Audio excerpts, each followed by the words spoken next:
Hello दोस्तों, step towards stock market YouTube channel पे आप सभी का स्वागत है।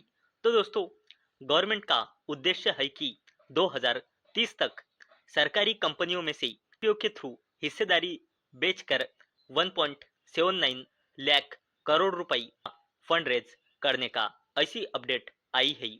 और दोस्तों, आज के इस वीडियो में हम इसी अपडेट को पूरा डिटेल में समझने वाले हैं। तो चलो इस वीडियो को स्टार्ट करते हैं। और दोस्तों, इस अपडेट का हेडिंग आप यहाँ पे पढ़ सकते हो। Government aims to raise rupees 1.79 lakh crore IPOs of state run firms by 2030। तो चलो इस अपडेट को डिटेल में समझते हैं।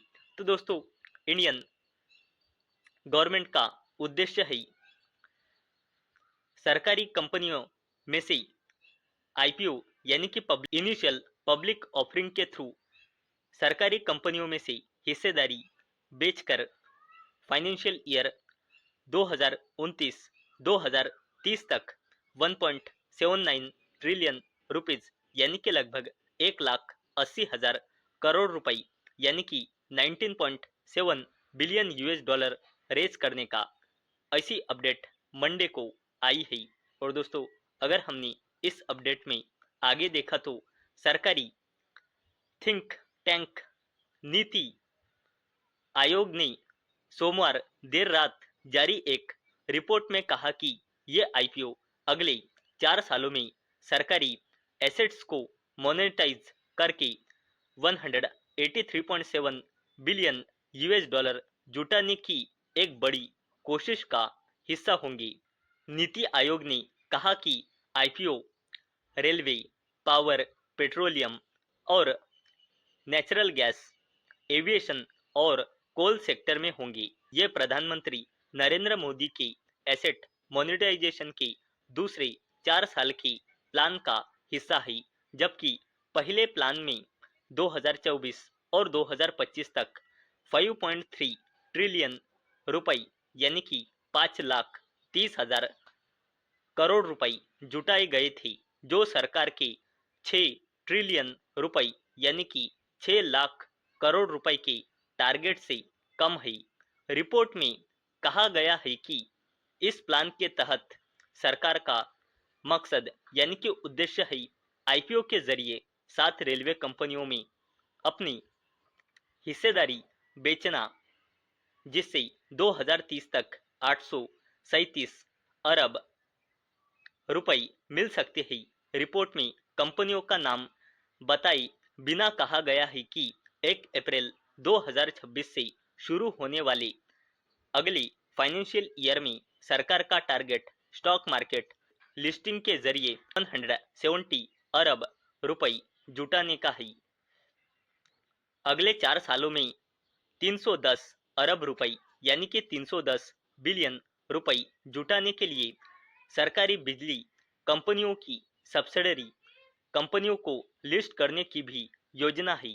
साथ ही कोल इंडिया की सब्सिडरी कंपनियों के IPO और NLC इंडिया लिमिटेड के रिन्यूएबल एनर्जी एसेट से 483 बिलियन रुपए यानी कि 483 अरब रुपए जुटाने की भी कोशिश है। और दोस्तों, airports authority of India private partners के साथ जॉइंट वेंचर के जरिए अपनी एक हिस्सेदारी और 4 एयरपोर्ट्स में अपनी हिस्सेदारी बेचेंगी। और दोस्तों, नीति आयोग ने कहा कि फाइनेंशियल ईयर 2027-2028 में सरकार गेल इंडिया की सब्सिडरी गेल गैस को लिस्ट करने का प्लान बना रही है, जिससे पोटेंशियल 31 बिलियन रुपए जुटाई जा सकेंगे।